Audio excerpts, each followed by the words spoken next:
Hallelujah. ही आपणा सर्वांची प्रार्थना आहे ना. आपणा सर्वांना ते शब्द ऐकायचे की आपला प्रभू म्हणेल, शाबास भल्या व विश्वासू दास. आमेन. हे माझं तुमचं आपणा सर्वांचं स्वप्न आहे, आपणा सर्वांचं ध्येय आहे की प्रभूने आपल्याला तो जीवनी मुकुट द्यावा, प्रभूने आपल्याला पारितोषिक द्यावं. हालेलुया.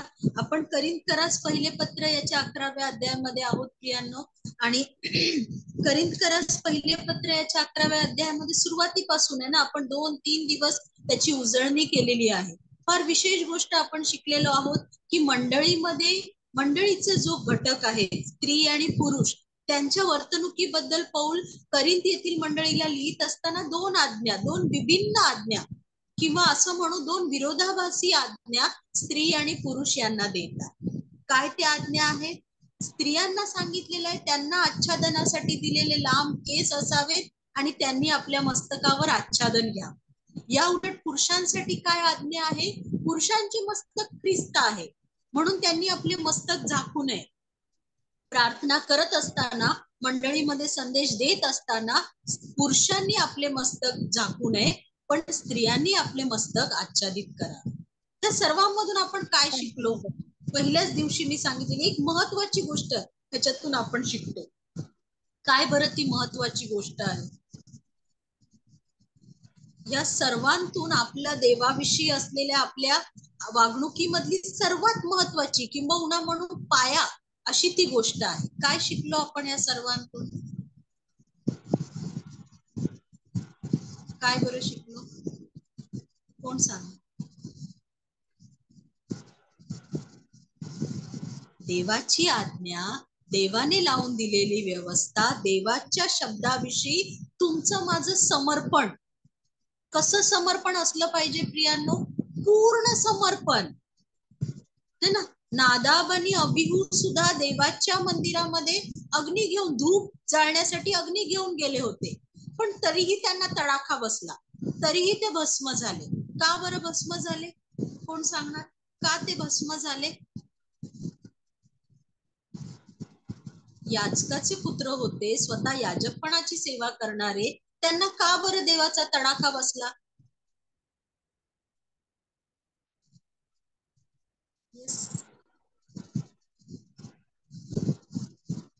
काय असं त्यांच्याकडून काय चुकलं? कशामध्ये ते उणे पडले? काय केलं त्यांनी? माझा प्रश्न कळला सगळ्यांना? नादाब आणि अबिहू है ना, अहरोन याजकाचे पुत्र, यांना का बरं देवाचा तडाखा बसला?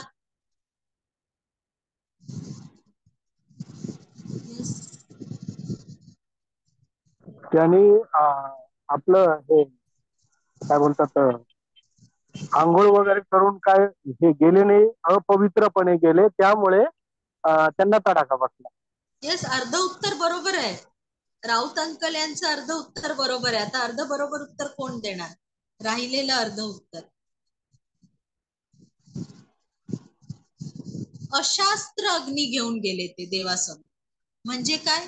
देवाने लावून दिलेल्या विधीप्रमाणे, देवाच्या नियमाप्रमाणे न जाता स्वतःच्या इच्छेने, स्वतःच्या कल्पनेने ते गेले. प्रिया, देवाच्या मंदिरामध्ये देवाने प्रत्येक गोष्टीचा नियम लावून दिलेला आहे. आपण जर निर्गम, गणना ही पहिली सुरुवातीची पुस्तकं वाचू, निवास मंडप, नंतर देवाचं मंदिर उभं करत असताना देवाने छोट्यातली छोटी आज्ञा दिलेली आहे की ते कसं करावं.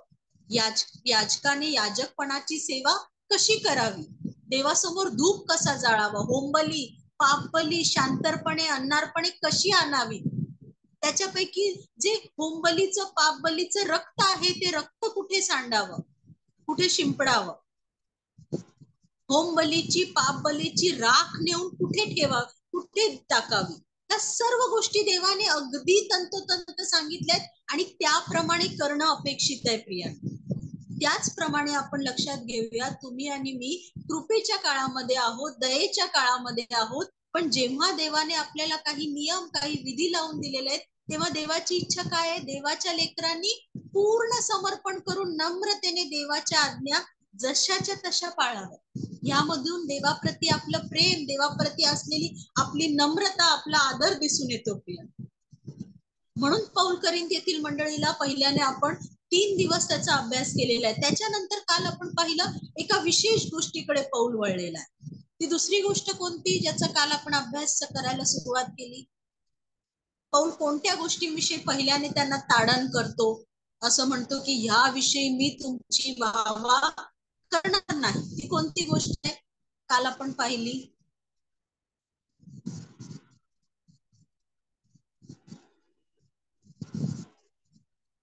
प्रभू भोजनाविषयी. येस, प्रभू भोजनाविषयी. आमेन. है ना. जेव्हा करिंथ येथील मंडळीला आपण लक्षात घेऊया, करिंथ येथील मंडळी त्या काळी जेव्हा चर्चेस किंवा आपण म्हणू मंडळ्या अशा लोकांच्या घरी जमत असत आणि ते काय करत होते प्रियांनो? कधी सभास्थानामध्ये कधी लोकांच्या घरी जमत असताना प्रभू भोजन ही गोष्ट त्यांना पूर्ण समजली नव्हती प्रियांनो. लक्षात घेऊया, जरी पौलाने याविषयी त्यांना समजवलेलं होतं, सांगितलेलं होतं, तरी पुन्हा आठवण करून देत असताना त्यांच्यामध्ये काय घडत होतं? प्रभू भोजनाच्या वेळी ते स्वतः घरून रिकामे पोटी येत होते आणि आपापल्या घरातून अन्न आणत असताना, एकत्र प्रीती भोजन करण्याच्या उद्दिष्टाने आणत असताना काय करत होते?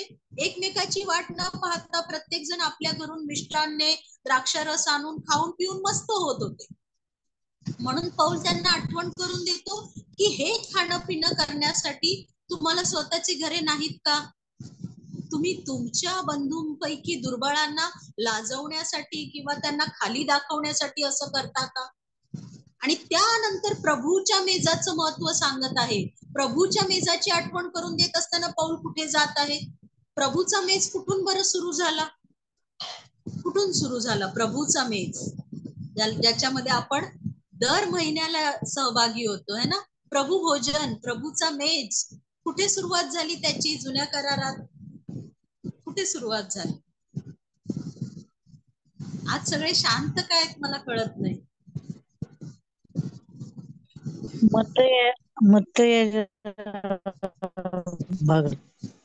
थँक्यू जयश्री, है ना. मत्तय मध्ये आपण त्याचा येस कुणी सुरुवात केली? प्रभूच्या मेजाची सुरुवात कोणी केली? येस, दर महिन्याला, आता मला आठवत नाही, वर्षानुवर्षे आपण प्रभू भोजन घेतो. प्रभू भोजनाची सुरुवात कुठून झाली? रात्री प्रभूला पकडून देण्यात आलं त्या रात्री. ज्या रात्री. मग कुणी सुरुवात केली प्रभू भोजनाची? प्रभूने येशू ख्रिस्ताने. आमेन. प्रभू येशू ख्रिस्ताने, है ना. ख्रिस्ताने म्हटले. पौल म्हणते ज्या रात्री तुमच्या माझ्या प्रभूला धरून देण्यात आले त्या रात्री कुठलं बरं भोजन करत होते प्रभू आणि त्याचे शिष्य त्या माडीवरल्या खोलीमध्ये? शेवटले भोजन. पण शेवटले कुठले शेवटले भोजन? कुठले तरी शेवटले भोजन होते ते. कुठले शेवटले भोजन? हालेलुया. रिव्हिजन. कुठले शेवटले भोजन? म्हणजे कुठल्या तरी सणाचं किंवा उत्सवाचं भोजन करत. कुठल्या सणाचं भोजन होतं ते प्रियांनो? वलांडन सणाचे. वलांडनाचे भोजन होतं प्रियांनो. जे प्रभू मध्ये पूर्ण झालं तेव्हापासून वलांडनाचे नाही, तुम्ही आणि मी काय घेतो? प्रभू भोजन घेतो प्रियांनो. लक्षात घेऊया. म्हणून पौल इथे करिंथ मंडळीला लिहून देते. आपण दरवेळी कुठे ना कुठे आपण सवयीप्रमाणे ऐकतो, है ना. आपल्या सर्वांचे देवाचे सेवक पाळक साहेब वचन वाचून दाखवतात. असंच आपल्या कानात पडतं का? आपले अंतःकरण दगडात झालंय का? त्याला भेदून जात नाहीये का ते वचन? देवाला सांगूया, देवा माझं दगडाचं हृदय काढ आणि मांसमय हृदय दे. तुझं वचन ते भेदून जाऊ दे, माझ्या अंतःकरणावर लिही. आपण आज ते पौल काय म्हणतो? त्या रात्री तुमच्या माझ्या प्रभूला धरून देण्यात आले त्या रात्री आपल्या प्रभूने काय केलं प्रियांनो? आपल्या प्रभूने भाकर मोडली आणि काय सांगितलं? हे माझं शरीर आहे, हे तुमच्यासाठी दिलं जात आहे, हे तुमच्या माझ्यासाठी दिलं गेलं प्रियांनो. आणि त्यानंतर प्रभूने काय? भोजन झाल्यानंतर प्रभूने काय घेतलं? काय शिकलो काल आपण? काय लिहिलंय वचनामध्ये? ते वचन वाचा, 25वं वचन वाचा. 1 करिंथ 11:25.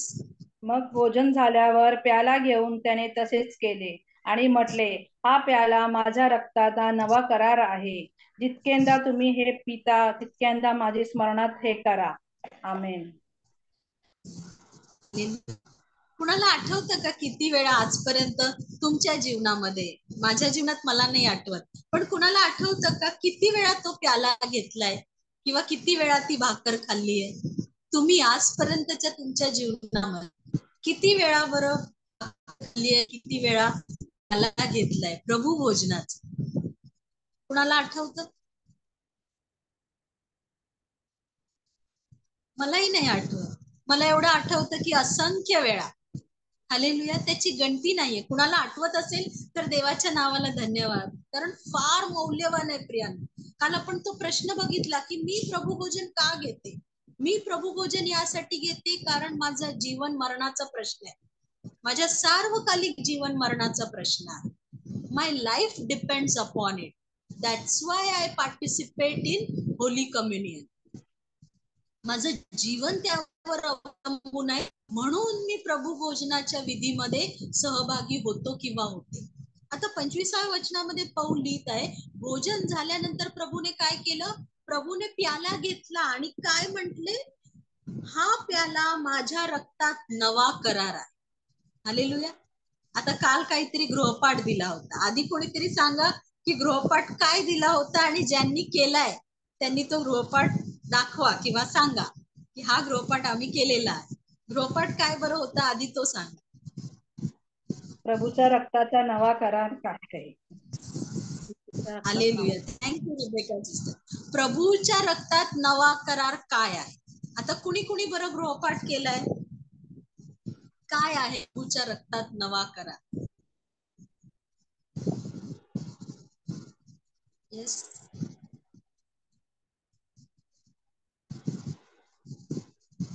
ठीक आहे, आधी आपण वेळ देऊया. आधी आपण जुना करार काय आहे तो अभ्यासूया. मी विनंती करेन, निर्गम याचा 24वा अध्याय, निर्गम 24:3-8 वचन वाचा. निर्गम 24:3-8.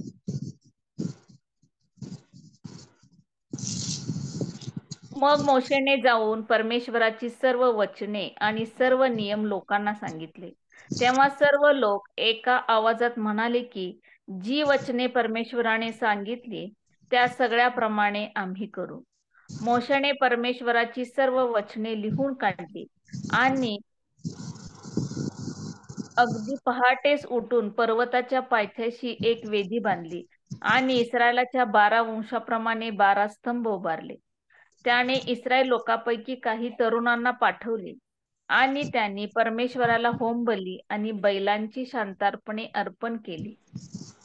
मोशेने अर्धे रक्त घेऊन कटोऱ्यात ठेवले आणि अर्धे वेदीवर टाकले. मग त्याने कराराचे पुस्तक घेऊन लोकांना वाचून दाखवले. ते ऐकून ते म्हणाले, जे काही परमेश्वराने सांगितले आहे ते सर्व आम्ही करू आणि त्याच्या आज्ञेत राहू.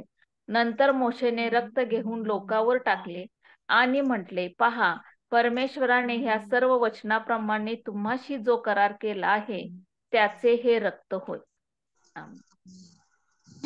हे जुन्या कराराचं रक्त आहे. जुना करार काय आहे? निर्गम याचा 19वा अध्याय 4 आणि 5 वचन वाचा. त्याच पुस्तकातील 19वा अध्याय 4 आणि 5. मी मिस्र्यांचे काय केले ते व तुम्हाला गरुडाच्या पंखावर बसवून मी आपणाकडे कसे आणले आहे हे तुम्ही पाहिले आहे. म्हणून आता तुम्ही खरोखर माझी वाणी ऐकाल आणि माझा करार पाळाल तर सर्व लोकांपेक्षा माझा खास निधी व्हाल, कारण सर्व पृथ्वी माझी आहे. आमेन. हालेलुया. हा जुना करार आहे. हा देवाने आपल्या लोकांशी केलेला करार. देवाने आपल्या लोकांशी काय करार केला? तुम्ही माझ्या आज्ञा, माझे विधी, माझी वाणी ऐकाल आणि त्याप्रमाणे कराल तर काय होईल? तुम्ही माझा खास निधी व्हाल. तुम्ही माझे लोक, माझे पुत्र, माझे कन्या, माझी प्रजा व्हाल आणि मी तुमचा परमेश्वर होईल. हा जुना करार होता. आणि हा जुना करार स्थापित करत असताना मोशेने काय केलं? आपण वचनामध्ये वाचलं 24व्या अध्यायामध्ये. मोशाने परमेश्वराची सर्व वचने लिहून काढली आणि सर्व लोक आधी काय म्हणाले की परमेश्वराने दिलेली जी वचने त्या सगळ्यांप्रमाणे आम्ही वर्तू, ती सगळी आम्ही पाळू. मग 4थं वचन मी वाचते, निर्गम 24:4 मोशाने परमेश्वराची सर्व वचने लिहून काढली आणि अगदी पहाटेस उठून पर्वताच्या तळाशी एक वेदी बांधली आणि इस्रायलाच्या वंशाप्रमाणे 12 स्तंभ उभे केले. इस्रायल लोकांपैकी काही तरुणांना त्याने पाठवले. परमेश्वराला होम बली आणि बैलांची शांतरपणे अर्पिली. त्यानंतर मोशेने काय केलं? अर्ध रक्त कटोऱ्यात ठेवलं आणि अर्धे रक्त वेदीवर शिंपडले. आणि मग त्या कटोऱ्यात जे रक्त घेतलेलं होतं ते मोशेने काय केलं? कुणावर शिंपडलं? कटोऱ्यातलं लोकांच्यावर लोकांवर शिंपडलं. आणि काय म्हटलं? हे कुठलं रक्त आहे? 7वं वचन परत वाचा, 7 आणि 8. निर्गम 24, 7 आणि 8. मग त्याने कराराचे पुस्तक घेऊन लोकांना वाचून दाखवले. ते ऐकून ते म्हणाले, जे काही परमेश्वराने सांगितले आहे ते सर्व आम्ही करू आणि त्याच्या आज्ञेत राहू. नंतर मोशेने रक्त घेऊन लोकांवर टाकले आणि म्हटले, पहा, परमेश्वराने ह्या सर्व वचनाप्रमाणे तुम्हाशी जो करार केला आहे त्याचे हे रक्त होय. हा जुना करार आहे. हा परमेश्वराने इस्रायल लोकांशी केला. पण हा करार कोणी मोडला? परमेश्वराने मोडला का प्रियांनो? हा जुना करार कोणी मोडला? मनुष्याने मोडलं. इस्रायल मनुष्याने, ज्यांच्याशी देवाने करार केला होता त्या मनुष्याने करार मोडला. ते सर्व झाल्यानंतर जेव्हा देवाकडून दगडी पाट्या घेऊन येण्यासाठी 40 दिवस आणि 40 रात्र मोशे पर्वतावर गेला, तेव्हा खाली लोकांनी काय केलं? स्वतःसाठी काय बनवलं? सोन्याचं वासरू बनवलं. अगदी काही दिवसातच देवाच्या आज्ञांपासून ते फिरले, है ना? म्हणून देवाने इर्मया संदेश त्याला काय म्हटलं? आता नव्या कराराकडे आपण येऊया. इर्मया 33, 31 ते 34 वचन वाचा. इर्मया 31 ते 34. इर्मयाचं पुस्तक. परमेश्वर म्हणतो, पहा, असे दिवस येत आहेत की त्यात इस्रायलाचे घराणे व यहूदाचे घराणे यांच्याबरोबर मी नवा करार करेन. परमेश्वर म्हणतो, मी त्यांच्या पूर्वजांचा हात धरून त्यास मिसर देशातून बाहेर आणले. देवाच्या कराराप्रमाणे हा करार व्हावयाचा नाही. मी त्याचबरोबर विवाह केला तरी तो माझा करार त्यांनी मोडिला. तर परमेश्वर म्हणतो, त्या दिवसानंतर इस्रायलाच्या घराण्याबरोबर जो करार मी करीन तो हा, मी आपले धर्मशास्त्र त्यांच्या अंतर्यामी ठेवीन. मी ते त्यांच्या हृदय पटलावर लिहीन. मी त्यांचा देव होईन व ते माझे लोक होतील. 34 पर्यंत वाचा. परमेश्वर म्हणतो, यापुढे कोणी आपल्या शेजाऱ्यास, कोणी आपल्या बंधूस परमेश्वराला ओळखा असा बोध करणार नाही, कारण लहानापासून थोरापर्यंत ते सर्व मला ओळखतील. मी त्यांच्या अधर्माची क्षमा करीन, त्यांचे पाप मी यापुढे स्मरणार नाही. देवाचं वचन स्वतः इर्मया संदेश त्याला प्राप्त झालं की तेव्हा जसा मी इस्रायलाशी करार केला होता पण त्यांनी मोडला, पण हा जो नवा करार करणार आहे तो दगडी पाट्यावर नाही तर कुठे लिहिणार आहे? त्याविषयी पौल पण म्हणतो. सेम हेच वचन आपण वाचणार आहे. इब्री 8, 6 ते 13 वाचा. हाच इर्मयातला तो रेफरन्स आहे. इब्री लोकांस पत्र 8वा अध्याय 6 ते 13.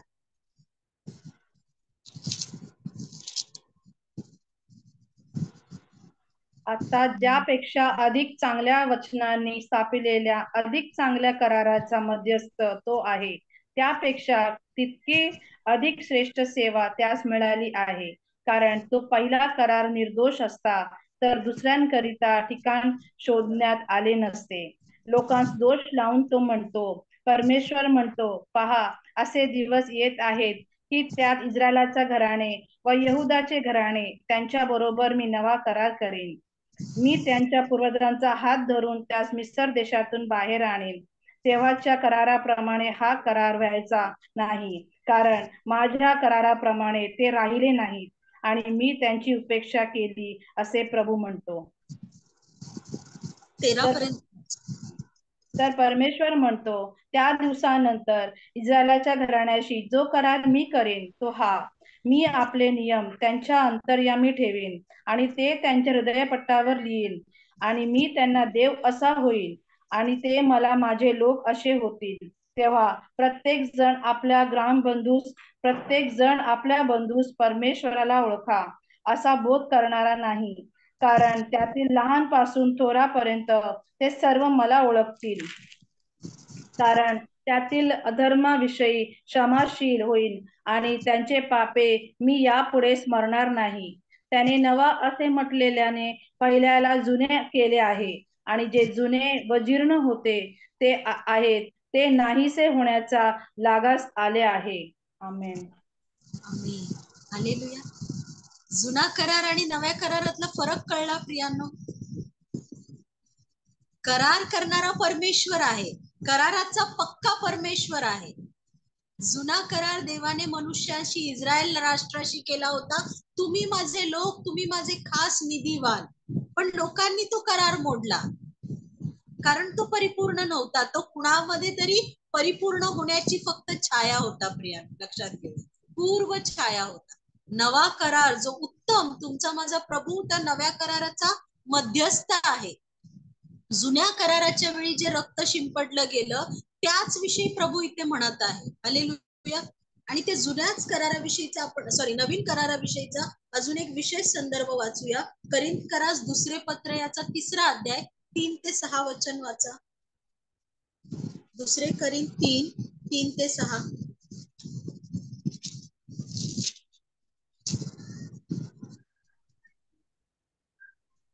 शाईने नव्हे तर सदाजीवी देवाच्या आत्म्याने लिहिलेले, दगडी पाट्यांवर नव्हे तर मांसमय अंतःकरण रूपी पाट्यांवर लिहिलेले, आमच्या सेवेच्या योगे सिद्ध झालेले ख्रिस्ताचे पत्र असे तुम्ही प्रसिद्ध होत आहात. असा देवासंबंधी भरवसा आम्हास ख्रिस्ताच्या द्वारे आहे. आम्ही स्वतः कोणतीही गोष्ट आपण होऊनच ठरवण्यापुरते समर्थ आहोत असे म्हणत नाही. आमचे सामर्थ्य देवापासून आहे. त्यानेच आम्हास नव्या कराराचे सेवक होण्यासाठी समर्थ केले. तो करार लेखी नव्हे तर आध्यात्मिक आहे, कारण लेख जीवे मारतो, आत्मा जिवंत करीतो. आमेन. लेख जीवे मारितो. लेख जीवे मारितो म्हणजे काय? नियमशास्त्र दोषी ठरवतं, नियमशास्त्र पापाची जाणीव करून देतं, नियमशास्त्र दंडाज्ञा ठरवतं. पण आध्यात्मिक देवाचे वचन काय करतं? पुनरुज्जीवन करतं. देवाचा आत्मा जीवन देणारा आहे. म्हणून जो जुना करार होता तो दगडी पाट्यांवर लिहिलेला होता, पण प्रभू म्हणतो मी माझ्या लोकांशी, इस्रायलाचे घराणे, यहुदांचे घराणे यांच्याशी नवा करार करेन. आणि तो कशावर लिहेन? त्यांचं पाप बघून मोशेने ते दगडी पाट्या फोडून टाकल्या. परत देवाने ते आज्ञा लिहिल्या, पण त्या आज्ञा पाळण्यास कोणीही मनुष्य समर्थ नव्हता. केवळ एक, प्रभू येशू ख्रिस्त. आणि त्या ख्रिस्तामध्ये जो नवा करार आहे तो देवाने आता कुठे लिहिलाय? आताचा नवा करार कुठल्या पाट्यांवर लिहिलेला आहे? हृदयपटलावर. आमेन. तुमच्या माझ्या हृदयावर, अंतःकरणावर, अंतर्यामावर लिहिलेलं आहे. म्हणून ते वचन तुमच्या अंतःकरणावर कोरलं जाऊ द्या. प्रियाने, एखादी गोष्ट कोरली जाते तेव्हा काय होतं? एखादी गोष्ट कोरली जाते तेव्हा काय होतं? काळजीपूर्वक त्या गोष्टीचं पालन केलं जातं. काळजीपूर्वक पालन केलं जातं. 2 गोष्टी होतात. कुठल्या 2 गोष्टी होतात? सॉरी सीमा, आवाज नाही आला मला. परमनंट राहते. परमनंट राहतं. Yes, hallelujah. परमनंट राहण्यासाठी आपण कोरतो ना, ते कायमस्वरूपी राहतं. आणि ते होण्यासाठी काय होतात? आपल्याला काय होतात? वेदना होतात प्रिया. म्हणून देवाचं वचन वेधून जाऊ द्या, तुमच्या माझ्या अंतःकरणावर कोरू द्या. प्रियानो, आपल्या अंतर्यामावर तो लिहा. तो देवाचा प्रभू येशू ख्रिस्ताच्या ठाई झालेला नवा करार आहे. हालेलुया. त्या कराराद्वारे तुम्ही आणि मी कोण आहोत? आता देवाचे स्वतःचे लोक, देवाचे पुत्र आणि कन्या, त्याचे याजकगण, पवित्र जन असे आहोत. राजकीय रॉयल प्रीस्टहूड असे आहोत. कशाच्या द्वारे? त्या कराराच्या द्वारे. आणि त्या कराराचं रक्त काय आहे? प्रभू सांगत आहे, हा प्याला. प्रभूने भोजनानंतर तो प्याला घेतला आणि म्हटले, हा प्याला माझ्या रक्तात नवा करार आहे. जितक्यांदा तुम्ही हा प्याला घेता तितक्यांदा माझ्या स्मरणार्थ हे करा. इथे प्याला का म्हटलेला आहे? कारण आज जगामध्ये त्या प्यालामध्ये द्राक्षारस टाकावा, वाईन टाकावी, ज्यूस कोणता टाकावा, किती त्याचं डायल्युशन करावं, ह्यावरून वादविवाद होतात. पण प्रभूने काय म्हटलेलं आहे, तुम्ही जो प्याला घेताय तो प्याला महत्वाचा आहे. कशाच्या स्मरणार्थ घेताय? भाकर, मग ती ब्रेड घेताय किंवा भाकरीच्या प्रतीकासाठी एखादी पेपर्ड भाकर घेताय, काय घेताय ते महत्वाचं नाहीये, कसं घेताय ते महत्वाचं आहे. म्हणून इथे पौल त्यांना आठवण करून, माझा आवाज क्लिअर येतोय ना? Yes, thank you. म्हणून पौल त्यांना आठवण करून देत आहे. प्रभूने म्हटले, हा प्याला माझ्या रक्तात झालेला नवा करार आहे. जितक्यांदा तुम्ही हा पिता तितक्यांदा माझ्या स्मरणार्थ हे करा. पुढे काय म्हटले? 26 आणि 27 वचन वाचा.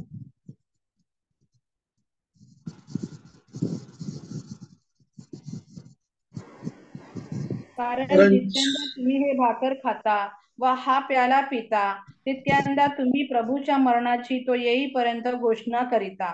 जो कोणी अयोग्य प्रकारे ती भाकर खाईल अथवा प्रभूचा प्याला पिईल तो प्रभूचे शरीर व रक्त या संबंधाने दोषी होईल. आमेन. प्रभू काय पौलाने काय सांगितलेले? कारण जितक्यांदा तुम्ही ही भाकर खाता व हा प्याला पिता तितक्यांदा तुम्ही काय करता? तितक्यांदा तुम्ही काय करता? कशाची घोषणा करता? कशाची घोषणा करता? प्रभूच्या मरणाची येईपर्यंत घोषणा करता. प्रभूच्या मरणाची घोषणा करता. आता प्रभूच्या मरणाची घोषणा तर आपण दरवर्षी गुड फ्रायडेला करतो. मग त्यासाठी प्रभूने आपल्याला विधी का लावून दिलेला आहे? प्रभूच्या मरणाची घोषणा करणं इतकं अगत्याचं काय आहे की त्याविषयी शास्त्रामध्ये अनेक वेळा तुम्हाला आणि मला आणि तुमच्या माझ्या स्वतःच्या प्रभूने आपल्याला आज्ञा केली आहे. का प्रभूची घोषणा करणं अगत्याचं? प्रभूच्या मरणाची घोषणा करणं अगत्याचं आहे. का बरं अगत्याचं आहे? का महत्वाचं आहे? तुमच्यासाठी प्रभूचे मरण माझ्या पापांची जाणीव करून देतं. प्रभूचं मरण जेव्हा मला दिसतं, तो वधस्तंभ जेव्हा मला दिसतो, जेव्हा मी ती भाकर खाते, जेव्हा मी ते प्याला पिते, तेव्हा मला आठवतं की हे शरीर माझ्यासाठी मोडलं गेलं, हे रक्त माझ्यासाठी सांडलं गेलं, तो वधस्तंभ माझ्यासाठी ठेवला होता. ती शिक्षा माझ्यासाठी आहे. ती शिक्षा माझ्यासाठी यथायोग्यच आहे. ते मरण माझ्यासाठी आहे कारण मी पातकी आहे. कारण मी देवाच्या तुझ्या विरुद्ध आणि तुझ्या विरुद्धच मी पाप केलेला आहे. प्रभू, तू जेव्हा बोलशील तेव्हा न्यायी ठरशील. तू जेव्हा निवाडा करशील तेव्हा तू निस्पृह निर्दोष ठरशील. प्रभू, तुझा न्याय यथायोग्य आहे. पण त्यावर तुझी प्रीती आहे की तुझा पुत्र तू माझ्या जागी माझ्यासाठी खंडणी मरून दिलेला आहे. आणि म्हणून जेव्हा मी तो प्याला घेते, जेव्हा मी ती भाकर खातो, तेव्हा मी माझ्या प्रभूच्या मरणाची कधीपर्यंत? माझ्या मरणापर्यंत का? तो येईपर्यंत, तो पुन्हा येईपर्यंत. हालेलुया. तो निर्दोष कोकरा म्हणून आला होता, पण आता तो कसा येणार आहे? आता तो कसा येणार आहे? हालेलुया. न्यायाधीश म्हणून आनंदाची, माझ्या जीवनात सर्वात आनंदाची गोष्ट ती आहे की माझा प्रभू येणार आहे. हालेलुया. तुम्हाला मला घ्यायला येणार आहे. जर मी त्यावेळी ख्रिस्तामध्ये झोपी गेलेली आहे तर मला उठवावयास येणार आहे. जर मी त्यावेळी जिवंत आहे तर मला तसंच तसं घ्यायला येणार आहे. माझा प्रभू आपल्या मंडळीला, आपल्या वधूला घ्यावयास आणि न्याय निवाडा करावयास येणार आहे.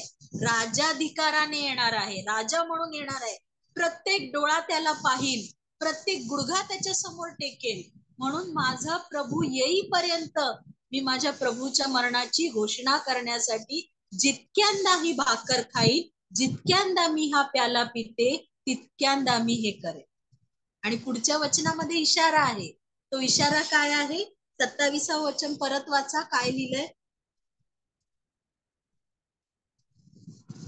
जो कोणी अयोग्य प्रकारे ती भाकर खाईल अथवा प्रभूचा प्याला पिईल तो प्रभूचा शरीर व रक्त या संबंधाने दोषी होईल. आमेन. आता अयोग्य प्रकारे हे जरा आपण बाजूला ठेवूया, त्याचा अभ्यास आपण पुढच्या वचनामध्ये करूया. पण वचनामध्ये असं लिहिलेलं आहे, जो अयोग्य प्रकारे, योग्य नाही, चुकीच्या प्रकाराने ती भाकर घेईल किंवा तो प्याला पिईल, तर तो काय म्हटलेला आहे? तो प्रभूचे रक्त व प्रभूचे शरीर या संबंधाने दोषी ठरेल. आता तुम्ही आणि मी प्रभूचं रक्त आणि प्रभूचे शरीर या संबंधाने दोषी आहोत की नाही? आपल्यासाठीच प्रभू मारला गेला, आपल्यासाठीच प्रभू वधस्तंभावर गेला, तुमच्या माझ्या पापाच्या खंडणीसाठीच त्याचं रक्त सांडण्यात आलं. मग इकडे पौल असं म्हणत आहे, जर तुम्ही अयोग्य प्रकारे घेता तर तुम्ही प्रभूच्या रक्ता संबंधाने, त्याच्या शरीरा संबंधाने दोषी ठरता. असं कसं बरं? हा फरक का? त्यासाठी आपण एक संदर्भ वाचूया. मत्तयाचा 27वा अध्याय 24 आणि 25 वचन वाचा. मत्तय 27, 24 आणि 25.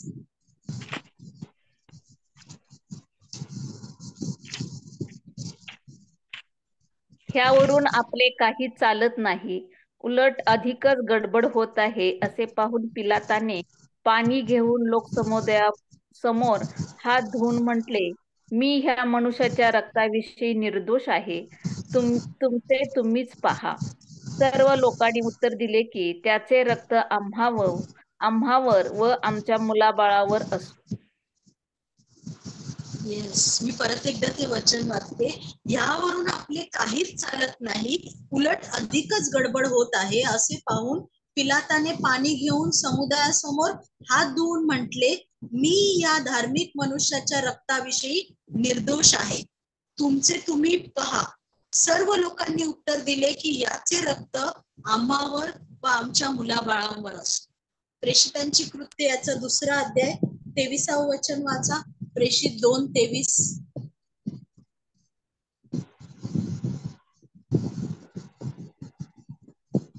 प्रेषित 2. माझा आवाज? तो देवाच्या ठाम संकल्पानुसार व पूर्व ज्ञानानुसार तुमच्या स्वाधीन झाल्यावर तुम्ही त्याला धरून अधर्म्याच्या हाताने वधस्तंभावर खिळून मारले.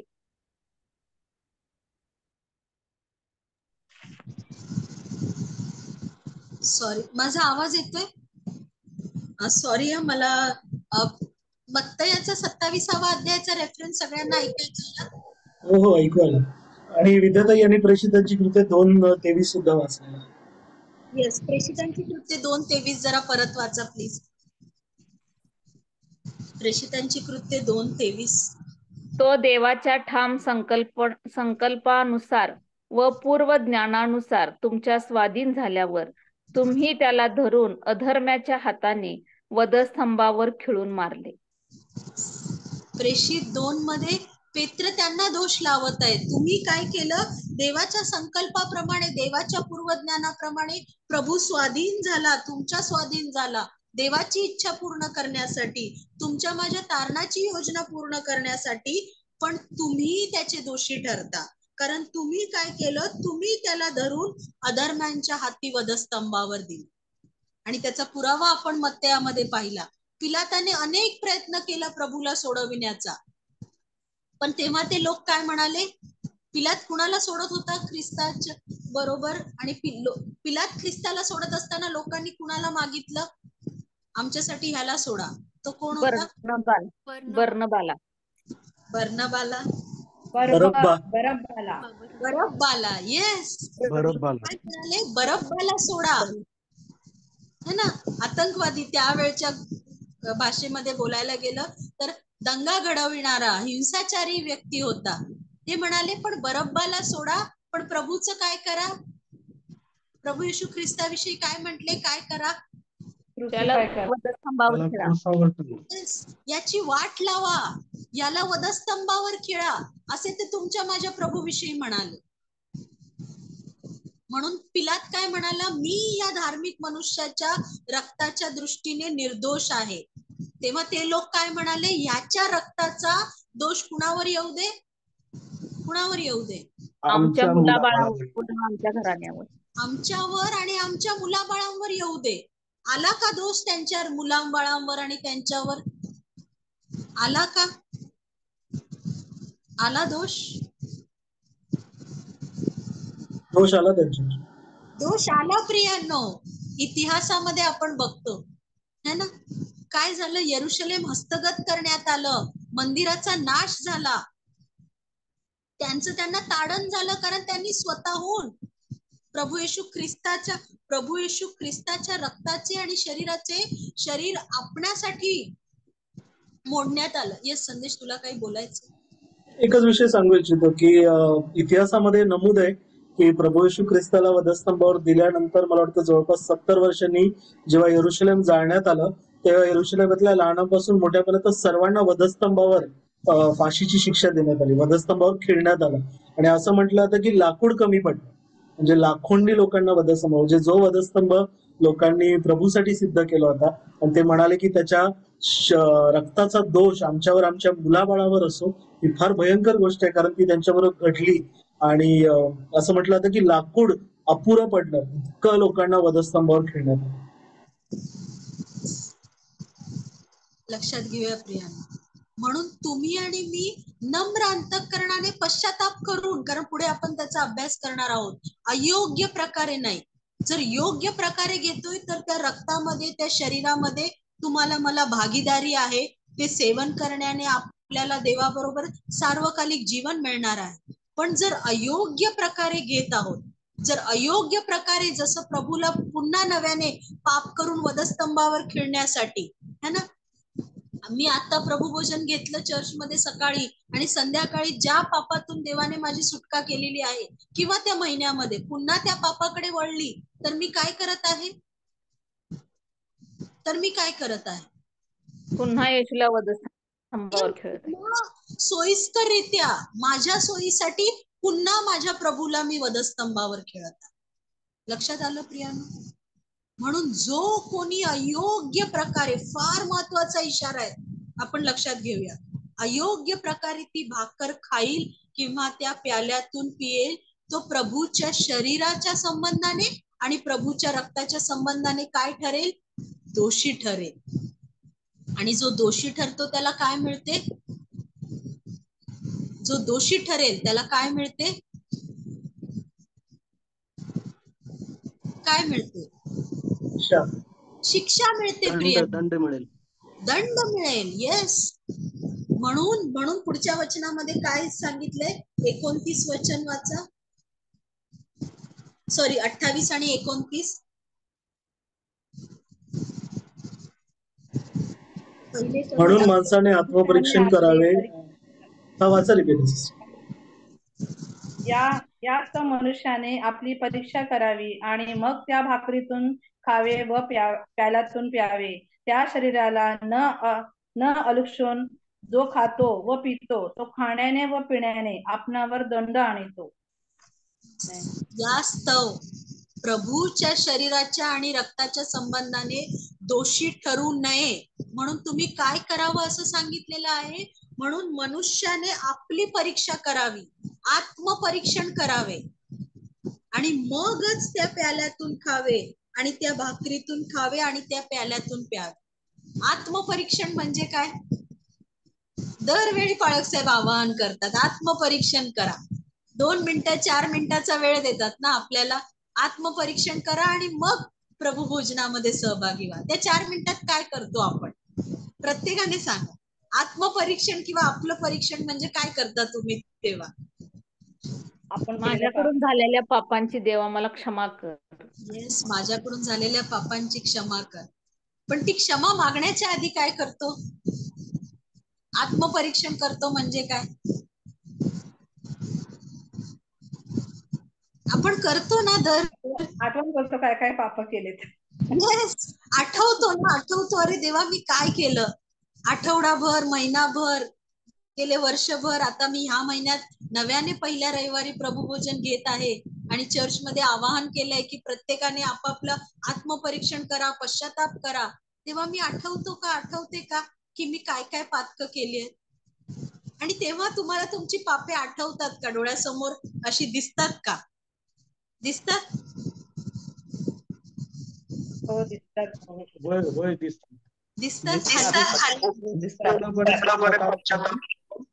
आणि क्षमा मागून देवाकडे तेव्हा ते घ्यायचं.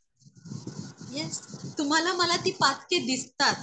हालेलुया, देवाच्या नावाला धन्यवाद असो. 2 कोरिन्थियाचा 13वा अध्याय 5वं वचन वाचा. 2 कोरिन्थ 13:5 काय लिहिलंय?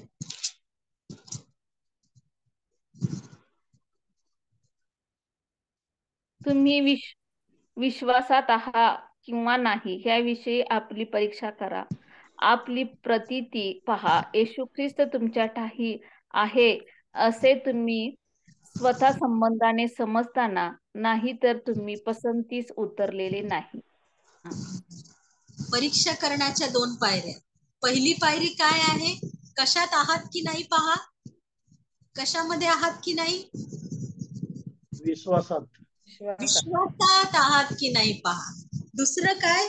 प्रभू तुमच्या ठाई आहे की नाही. प्रभू येशू ख्रिस्त माझ्या ठाई जगतो की नाही. हालेलुया. आत्मपरीक्षण करताना आपण लक्षात ठेवूया प्रियांनो, इथून पुढे मी जेव्हा प्रभू भोजन घेईन, हालेलुया, मी स्वतः आणि माझे बंधू भगिनी, तुम्ही सगळे, आपण कसं आत्मपरीक्षण करणार? यस, आपण आपली पातकी आठवणार. आपण आपल्या डोळ्यासमोरून प्रभूला विनंती करतोय ना. विलाप गीत त्याचा 3रा अध्याय 40व वचन वाचा. काय लिहिलंय? विलाप गीत 3:40.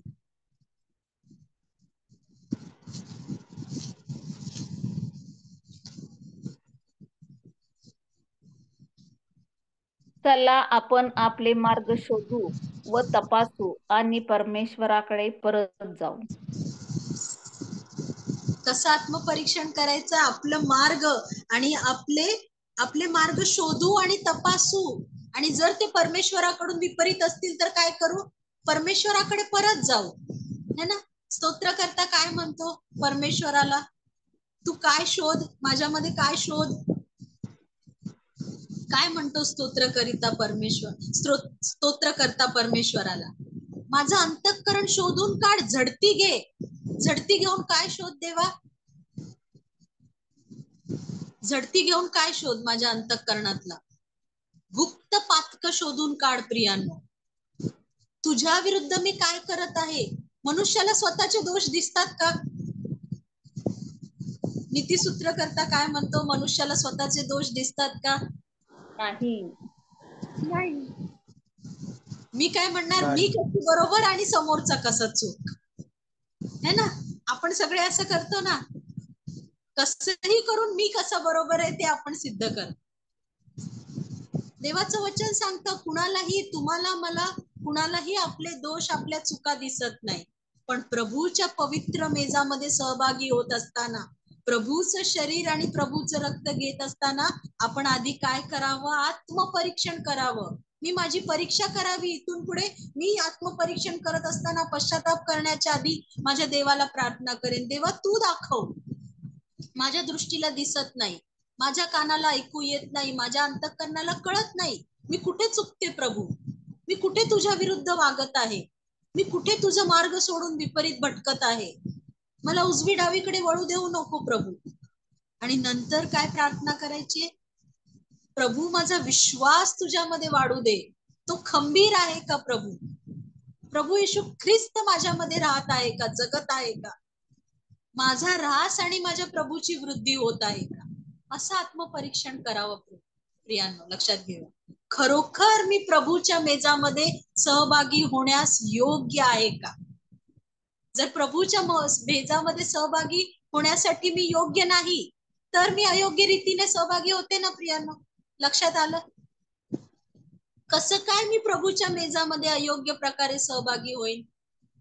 पुढच्या वचनामध्येच आहे ना, जर मी प्रभूच्या शरीराचे मर्म ओळखत नाही.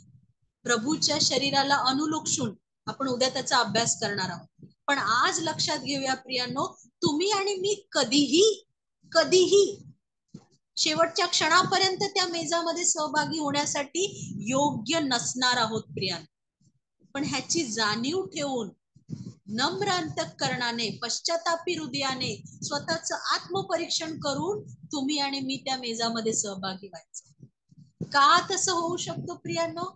कारण तुम्हाला मला आमंत्रण देणारा विश्वसनीय आहे. ज्या प्रभूने तुम्हाला आणि मला त्या मेजामध्ये सहभागी होण्यासाठी बोलवलंय ना, त्यानेच तो मेज सिद्ध केलाय आणि त्यानेच तुम्हाला आणि मला नावाने बोलवलंय की स्तवन ये, प्रभात ये, किरण ये, सीमा ये, संदेश ये, सर्वांची नावं या प्यालातून घ्या आणि प्रभूच्या शरीरातून खा. कशासाठी? कारण जेव्हा तुम्ही प्रभूच्या प्यालातून पिता, त्याच्या शरीरातून खाता, तेव्हा काय होतं, आपण पुन्हा एकदा तो संदर्भ वाचून थांबूया. योहानकृत शुभवर्तमान याचा 6वा अध्याय 54 ते 59 वचन वाचा. योहान 6, 54 ते 59.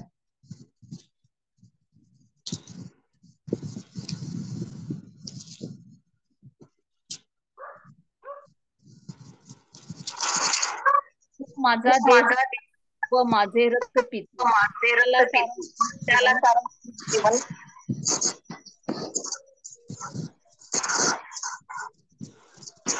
जो माझा देह खातो व माझे रक्त पितो त्याला सार्वकालिक जीवन आहे.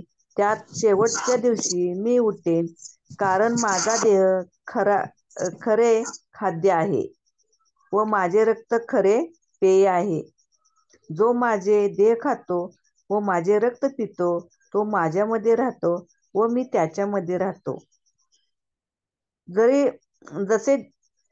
जसे जीवित अशा पित्याने मला पाठविले आणि मी पित्यामुळे वाचतो, तसा मला खातो तोही त्या मजमुळे वाचेल. स्वर्गातून उतरलेली जी भाकर ती हेच आहे. पूर्वजी खाऊन उरून मेले तसे हे नाही. जो ही भाकर खातो ते सर्व काळ वाचेल. आमेन. आमेन. माझा इको होतोय का? हालेलुया. लक्षात आलं प्रियांनो? योहानकृत शुभवर्तमानामध्ये प्रभूने काय सांगितलंय? जो माझा देह खातो व माझे रक्त पितो त्याला सार्वकालिक जीवन आहे, कारण शेवटल्या दिवशी मी त्याला उठवेन. कारण माझा देह खरे खाद्य व माझे रक्त खरे पेय आहे. जो कोणी ते खातो तो मजमध्ये राहतो व मी त्याचमध्ये राहतो. म्हणून आत्मपरीक्षण करताना काय आत्मपरीक्षण करायचे की खरोखर माझा प्रभू माझ्यामध्ये याद्वारे राहत आहे का? कारण जसं पित्याने पुत्राला उठवलं तसं जर आपण ख्रिस्तामध्ये राहिलो, जर आपण खरे ख्रिस्ताचे म्हणून राहिलो तर प्रभू देखील आपल्याला शेवटल्या दिवशी. आमेन. देवाच्या नावाला धन्यवाद असो. इथून पुढची वेळ आपल्यासाठी. हालेलुया. प्रभू येशू ख्रिस्त नावाला गौरव. आणि खरोखर फार सुंदर वचन आहे, फार महत्वाचं वचन आहे. आणि प्रियानो, एक गृहपाठ मी सुद्धा तुम्हा सगळ्यांना देऊ इच्छितो. आणि हा गृहपाठ सोपा आहे. हा गृहपाठ हा आहे की येणाऱ्या दिवसांमध्ये आपण सगळे एकमेकांसाठी ओझं घेऊया, एकमेकांसाठी प्रार्थना करूया. कारण अजूनही प्रभूच्या मेजाचं, प्रभू भोजनाचं मर्म बऱ्याचशा मंडळांपासून दूर आहे, बऱ्याचशा लोकांपासून वैयक्तिक दृष्ट्या दूर आहे. त्यांना त्या प्रभू भोजनाचं मर्म, त्याचं महत्व मिळालेलं नाही. आणि हे दुष्टाने घातलेलं फार मोठं अडखण आहे मंडळाच्या पातळीवर, वैयक्तिक पातळीवरती. अगदी लहान मुलांपासून, तरुणांपासून ते वृद्धांपर्यंत सुद्धा हे अडखण आहे. आपण सगळेजण जातो. आपण आज वैयक्तिक दृष्ट्या आत्मपरीक्षण करूया. आणि देवाने जर आपल्याला कृपा दिली, आपल्याला जर ते मर्म मिळालेलं आहे, आपल्याला ते रहस्य कळालेलं आहे, तर इतरांना सुद्धा ते देवाची कृपा मिळावी, ते ज्ञान मिळावं म्हणून आपण ओझं घेऊया, प्रार्थना करूया.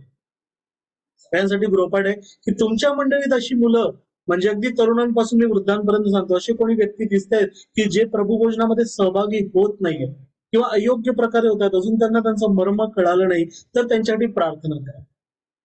त्यांच्यासाठी एक ओझं घ्या, प्रार्थनेचं ओझं घ्या, विशेष करून की येणाऱ्या दिवसामध्ये त्यांनी सुद्धा समजून उमजून या प्रभूच्या मेजात सहभाग घ्या. आपण सर्वजण मिळून प्रभूने शिकवलेली प्रार्थना म्हणूया आणि त्यानंतर या रात्री गीत गाऊन प्रार्थनेची समाप्ती.